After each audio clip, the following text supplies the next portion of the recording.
په نوې ډیلي کې د څښلو اوبو پر ټینکر د جګړه په داسې حال کې روانه ده چې د هند په اوډیسا ایالت کې چارواکو د جون په 11مه ویلي چې په دې ایالت کې د سختې ګرمۍ له کبله په دې اوړي کې تر دې دمه لسګونه کسان مړه شوي دي.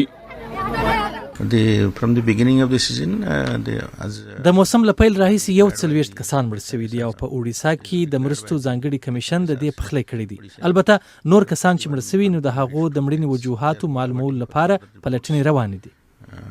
other deaths that was reported were under investigation. د هند په مهاراشټر کې هم دا حال دی. د ګرمۍ له زیاتېدو سره که یو خوا د اوبو طلب زیات شوی نو بل خوا بیا د اوبو وسیلې په وچېدو دي. دا د جون په 8مه لسګونه ښځې د دې ایالت په ناشک ضلع کې له ډېر لرې څخه په سختو لارې له داسې کوهي څخه د اوبو وړلو لپاره ورغلي چې اوبه یې په وچېدو دي.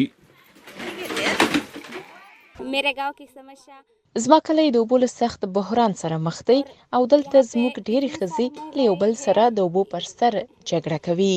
झगड़ा करके पानी 2-2 हांडे भरते हैं.